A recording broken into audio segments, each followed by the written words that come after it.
How you guys doing today? It's Anthony Gangi. Welcome to another episode of Tier Talk.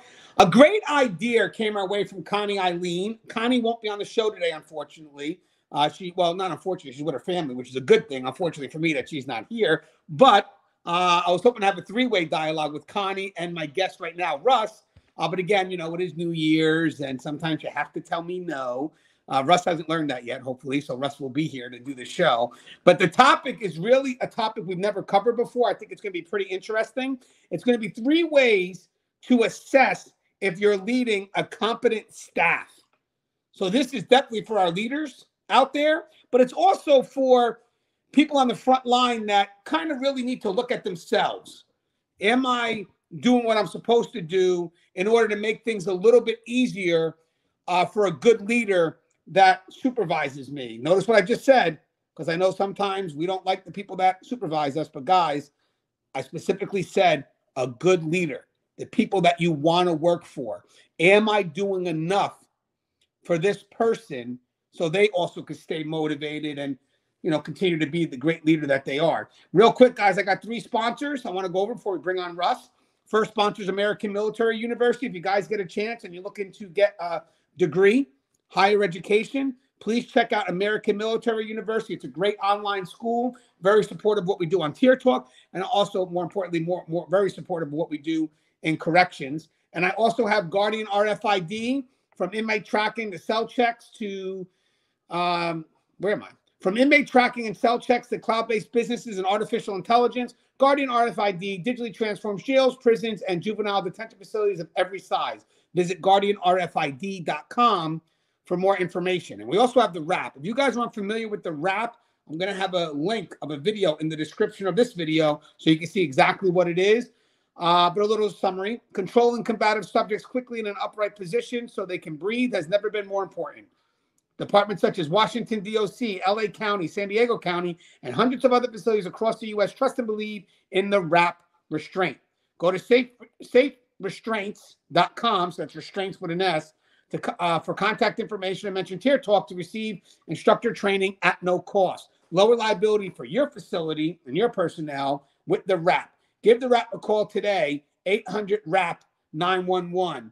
Hey, Russ, let me ask you a question. Does this work when I say to receive instructor training at no cost? Does it work when I kind of do the point and to receive instructor training at no cost? Does that work?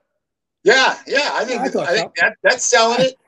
Brings home the point. Out there, and it's a great product. So, I know. You did a great video for us, so I appreciate you. Hey, Russ, do you mind introducing yourself to our audience?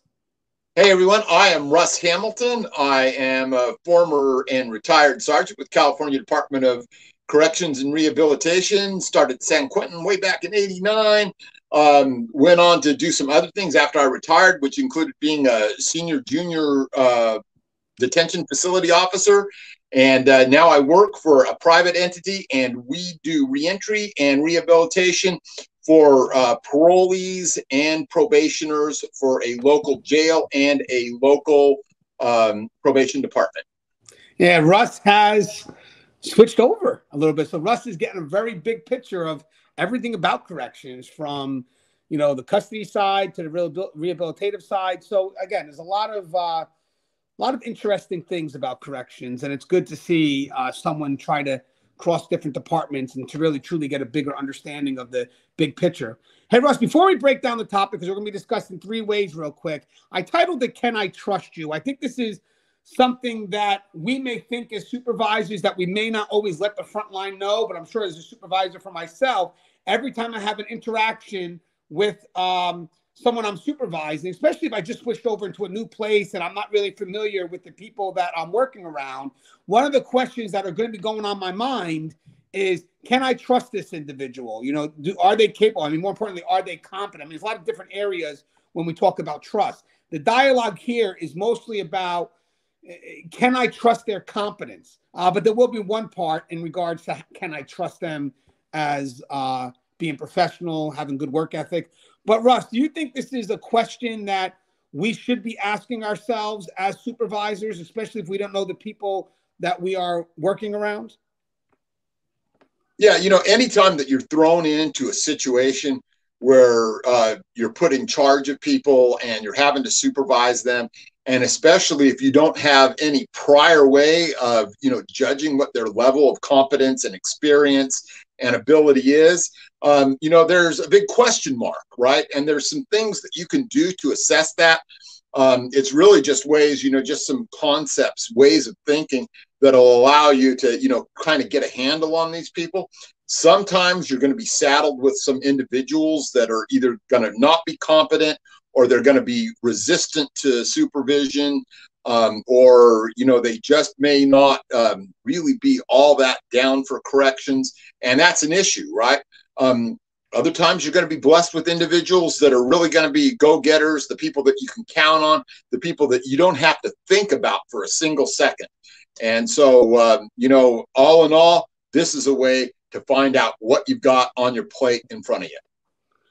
Yes, and guys, again, so right off the get-go here, right from the beginning, this should be a question that you're asking yourself, especially if you work in the prison setting. Maybe you're going from one jail to one prison to another, or again, really as a new supervisor, a new area. Definitely a question you want to ask yourself.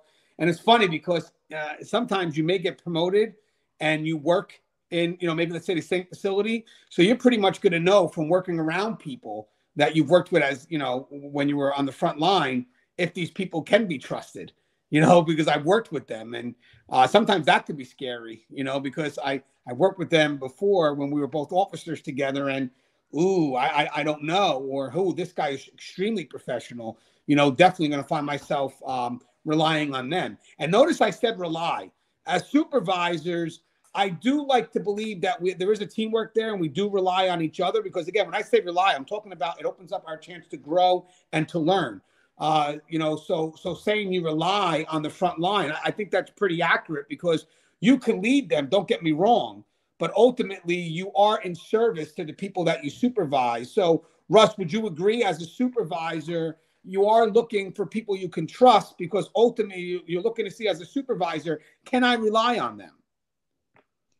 Yeah, part of being a supervisor is being able to, understand, what the limitations of your staff are. And hopefully it's pretty, limitless within your own little fiefdom. But you know what? That's not necessarily the case. There are some times where you may have to, take a disciplinary approach. There are times where you may have to take more of a training approach. There may just be a time where you need to be that great motivator and that great leader to pull those people, to pull out of them the talent that's there and just really hasn't been, let out into the open yet. So yeah, definitely, this is one of those situations where you are being trusted by your department to be able to manage these people below you. All right, which brings us to our 3 ways. So I'm going to start with Russ. So here's what we did. I thought of one, Russ thought of one, and then we came up with one together. Some may bleed into each other as we discuss it. Bear in mind, it happens, guys. But having said that, they also do stand on their own. There just may be some qualities that they share with each other. So in all fairness, because Russ came up with the first one, I'm going to ask Russ. Russ, answer this question for me, Russ. If you were a new supervisor, is this a question that you would be asking to see if your people are competent? Are they mission-oriented? Now, what does that mean? What type of answer are you looking for? Okay, now, when I brought that up and when I thought about it, mission-oriented really covers a huge area. But at the same time, we can kind of pare that down, because we work in discrete quantum chunks of time called shifts, right? And those shifts, every one of them is something that we have to get through. We have to get through to the end. We have to do it in a safe and secure manner. And we have to try and leave the place, hopefully, it's not always the case every time, but hopefully more safer and more secure than when we showed up that day. There's a lot of things that encompasses beyond that, though, because, sometimes we just go through the shift and it's just the average day and not a lot is happening. And other days we're put into situations where we have tactical outcomes that we have to worry about. And, we're responding to codes, and we're, taking action under, emergency circumstances. And so all of those things, when I say mission-oriented, are those individuals committed to getting out there and performing every duty and everything that's asked of them and presented to them in a way that they're able to, be those go-getters that get things done and ends the shift successfully, or at least gives it a nice warm handoff to the next shift. Yeah, and I like the go-getter because we're going to talk about that in the one I came up with that kind of pushes into that one. But I want to add on, this is definitely a great one to start off with, a good foundation, because for me, I also want my people to believe in the mission. I think that's a really good motivator when you really truly believe in the work that you do. I think that's what kind of gets us through these rocky times. If I have disenfranchised employees, I think that's a very big threat to the facility. I think employees that are disgruntled are a very big threat to this facility because, again, mission oriented, yeah, it's about getting the job done and staying focused. But I think what fuels that is your belief in the importance of the work being done. So I think as supervisors, we're responsible for part of that. So if I'm getting good people in that are determined and mission oriented and focused, I think it's my job to reinforce that by putting them in an environment that can fuel that motivation, that belief in purpose and stuff, to just make them know that they're valued. And I even said doing things as appreciating the mile markers or appreciating the routine stuff that by through quantity becomes quality. 1,000 tours, 1,000 searches. There's ways to remind people that they're valued, and that value to me can help them dedicate themselves to the mission. But I also want to mention another thing, Russ, before we go to the next topic. The next tip was that for me, being mission oriented is kind of like the work that's done every day, so you could truly relate to the vision. So having said that, knowing the vision is what helps us understand the daily missions that we're carrying out. So you do want a vision that people can connect to and that people can believe in, that they can align their values with. So again, if you want to be mission oriented, and that deals with the work being done every day, every day, the little things that are being done that really do serve a greater purpose, then you have to understand what that vision is. So I do want my people to not just know the reason for the work being done in front of them, like why are we doing these things, but also to go beyond that immediate picture and to know what it is that you're doing today that really does apply to the bigger picture. Would you agree with that, Russ? The mission and how it plays out and connects to the vision? Oh yeah, absolutely. We have to, keep that the big picture. We have to keep in mind, definitely, and we have to have those people, hopefully, that are whether they're below us or beside us or above us, that have that same, hopefully, vision in mind, have somewhat at least the same philosophy, or at least an understanding of what it is that we're doing on a day-to-day basis. As it comes down to the particular shift, to the particular unit, we have to have those people that not only recognize that, though, but that can understand that, hey, you know what, we have some things popping off today that we're going to have to get out in front of. We have to complete this mission. We've got, we know that we have, 10 drunk inmates down in this dorm, and we have to go remove them. And, it's a much bigger problem for a supervisor that has people that just don't want to go down there and deal with it, that they have to be told, rather than those individuals that want to, always have their hand raised. I'm good to go down there. I'll take care of that for you, Sergeant. I'll go down there and I'll make sure this happens. I'll go into this housing unit and I'll make sure that we conduct, some searches in order to root out, the pruno that's been going on. Whatever it is, those individuals that always want to make sure that they have that mission in mind, they know what needs to be done, and they're going to carry it out in a manner that makes things more safe and more secure. Yeah, and there's a couple of things too.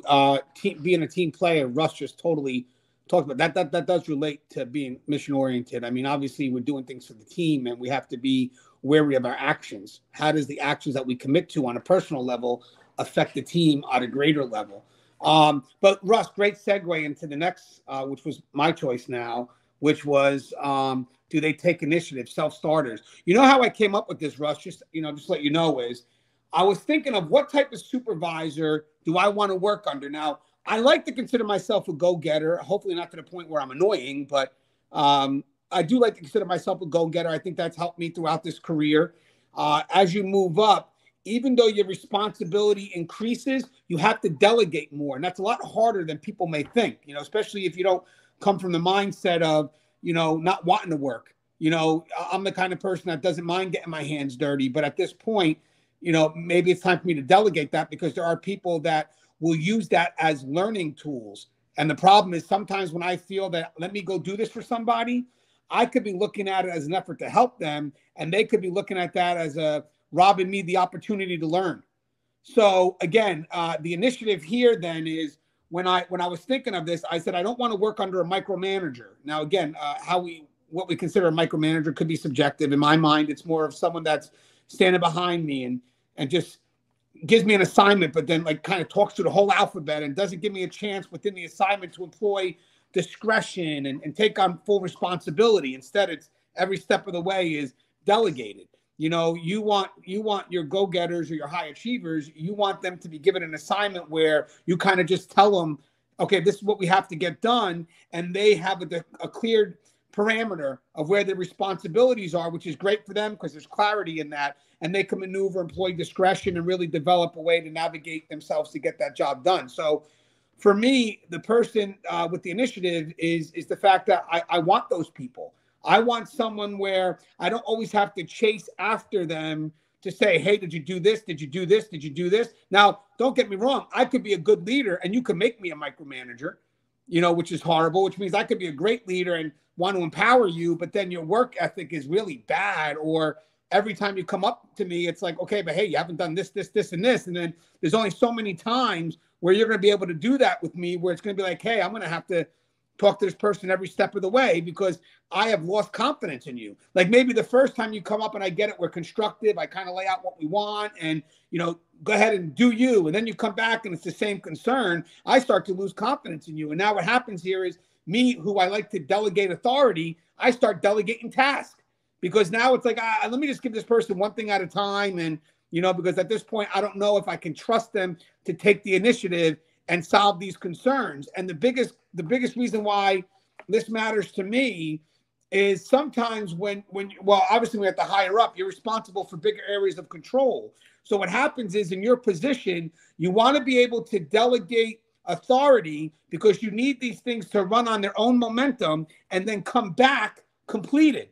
Because again, you got all these things going on from all different ways that you don't have time to check on what all these different departments are doing. You don't. You have to literally delegate empowerment, delegate authority, and then get the finished product. But the moment, people aren't able to take that authority and they come back and they need to be micromanaged, the momentum is gone. And now as a supervisor, you're spending more of your time on one specific, assignment, and it pulls you away from the bigger picture. So again, for me, I want people that will take initiative, that all you have to do is give them the letter A and they'll come back with the rest of the alphabet. Russ, you were a supervisor, Russ. I mean, you led teams, you led cell extractions. I mean, what's the difference between, by the way, guys, the question you want to ask yourself, do they take initiative? Russ, what's the difference between, let's even, just to bring an example to the prison setting, let's talk about the difference between a cell extraction as a supervisor. Now, mind you, you're in the distance overseeing this. A cell extraction that has to be micromanaged versus a cell extraction that just has its momentum off the one directive. Well, that's where, experience and your training to influence these individuals has hopefully come into play.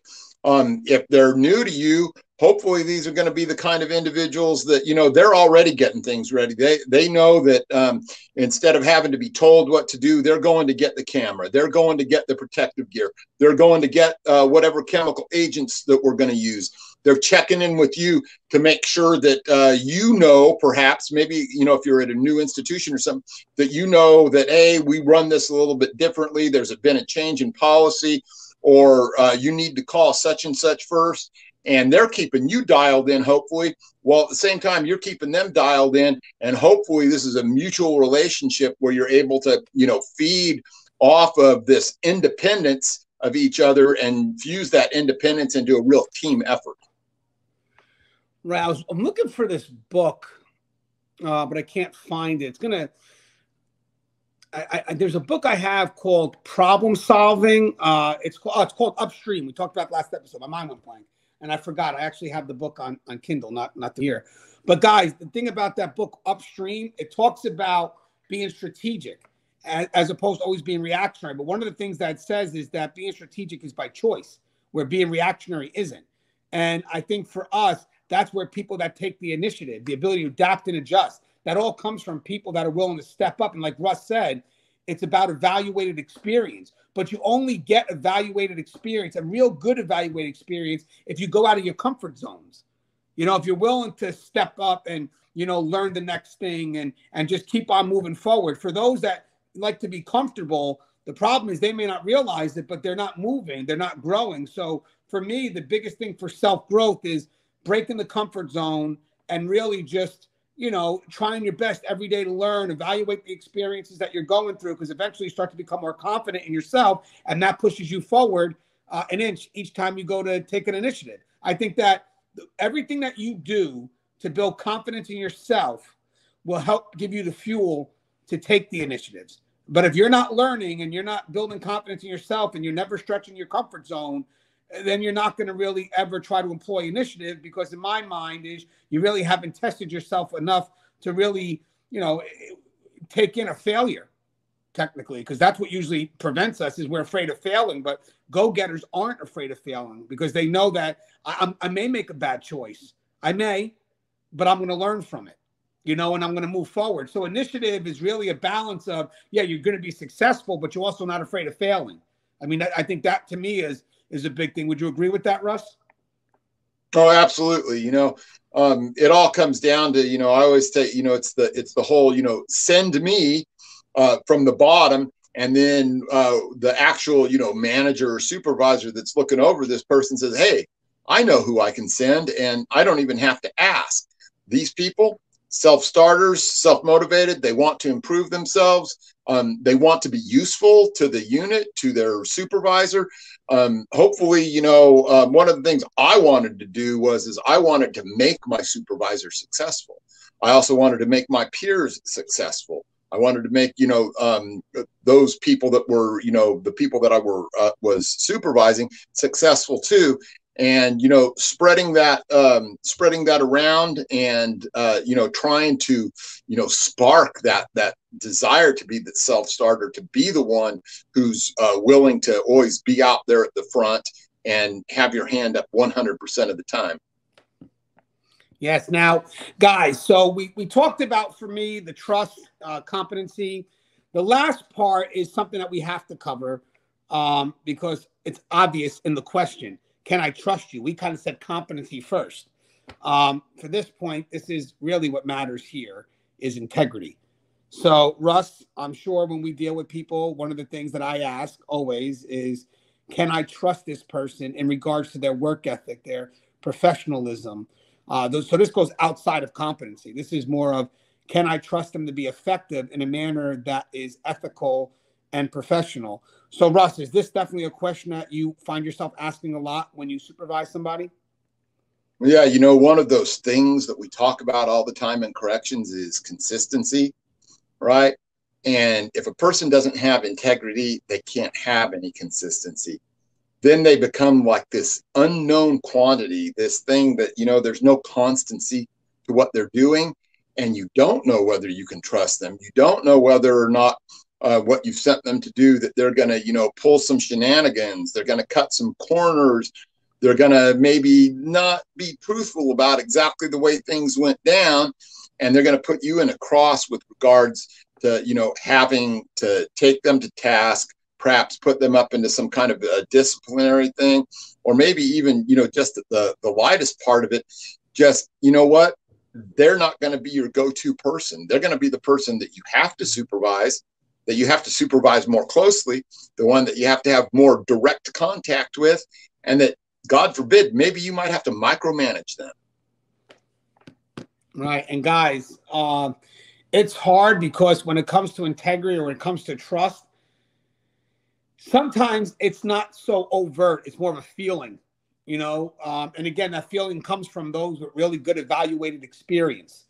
You know, sometimes it's a feeling you get when the frontline officers, let's say, talking to that inmate and maybe the body language or something. And again, we get so nervous because, well, I felt it, but I really have no proof. And then we kind of let the feeling subside, and then we allow that to be normal, as opposed to, you know what, maybe there's a way I could approach the individual, let them know how I feel, let them know I'm a little bit uncomfortable with what I see.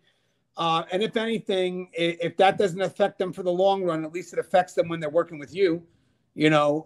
But again, the feelings that the trust is more of something that it may be just something that it's not on the surface, that you really have to look a little bit deeper and then find a way to kind of respond to that. But the one thing you don't want to do is not respond. I hate it when you get an officer that gets caught up, and then when they're getting taken out, everybody in the background's like, yeah, we knew that was going to happen. We knew that was going to happen. And it's like, well, everybody must have been seeing the same thing, but no one did anything, you know? So, you know, maybe we're lucky this time because the consequences weren't as severe, but, you know, we don't know. Guys, a lot of the contraband or a lot of the concerns that a dirty staff how they can affect the facility doesn't always deal with a tangible item. It could also deal with, hey, I know Russ's phone number. I know where Russ lives. So now I could bring this information in. How do you check for that in the metal detector? You know, so I think it's really our duty to protect each other by, if we have those feelings, to find a way to express it to the individual at least, or supervisors, if you really got something there, or if there really is something, then investigative authority, administration, whatever it is. But integrity isn't just about questioning what someone does, but it's also about questioning what they don't do, you know, to be honest with you, you know, because our job is to step up and hold people accountable. And, you know, I think that's our weakness, because we're so concerned about, you know, what that person is going to think of us and all this other stuff, when technically that's shouldn't affect our decision. This isn't a personal decision we're making. This is a professional decision that really reflects the safety of the security. Russ, what's your thoughts? You think that a lot of the conflict with us is that we're afraid to act sometimes when we feel something's wrong? I think that can definitely feed into it. The main thing I think, though, to keep in mind, though, is we just have to have each other's backs at the right times, but at the same time have zero tolerance for anything that crosses that line of corruption or malfeasance to a point where it's, you know, where it's going to get somebody hurt or it's going to impact the public safety.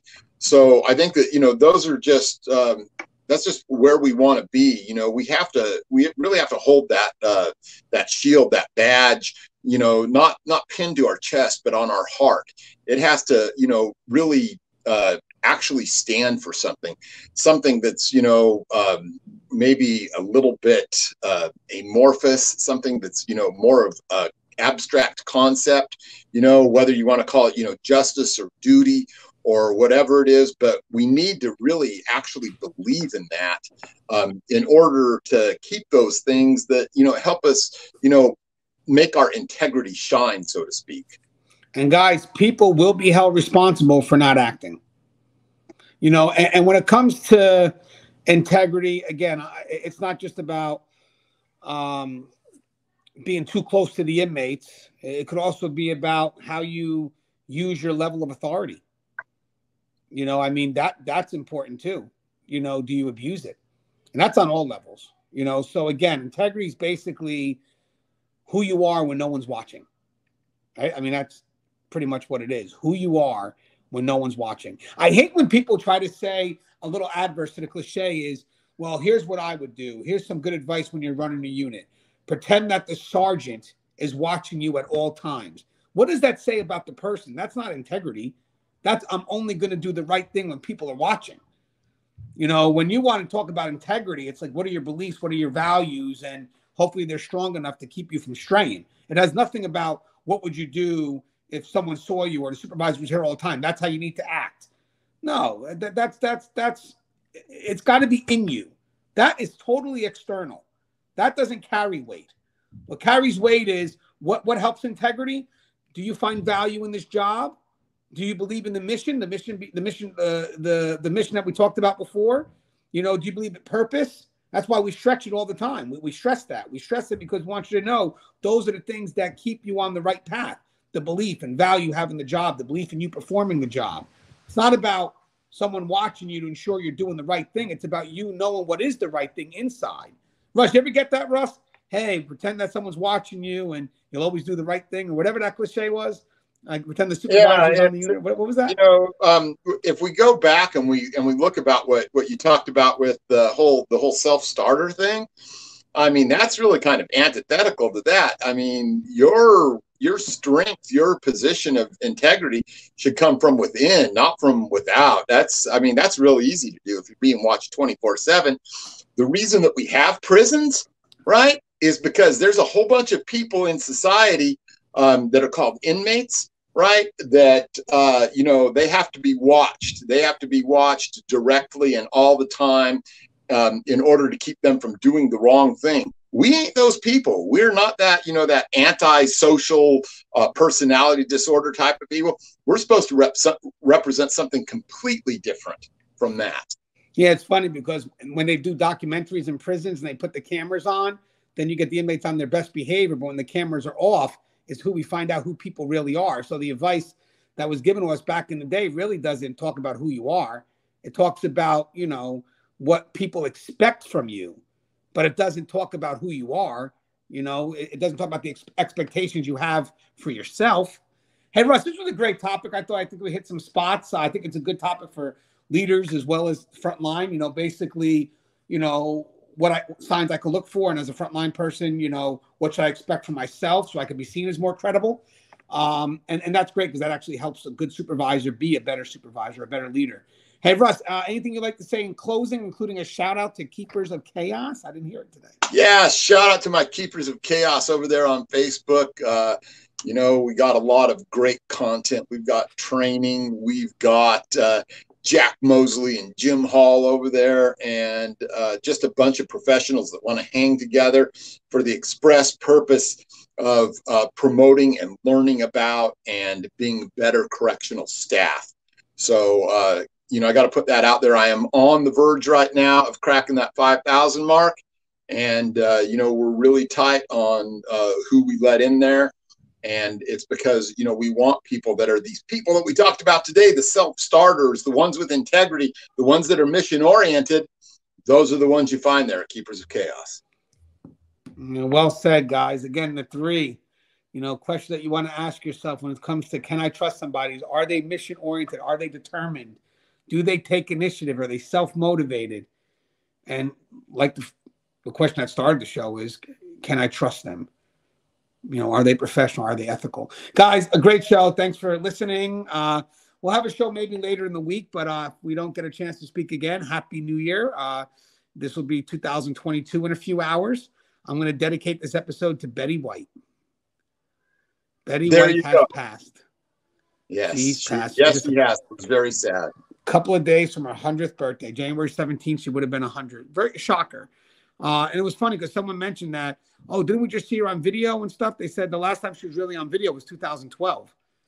So, you know, you think maybe recent videos, but they may not be. As always, guys, again, please subscribe, interact, engage, comment, hit that bell. Bell's going to notify you every time I post a video. Stay safe.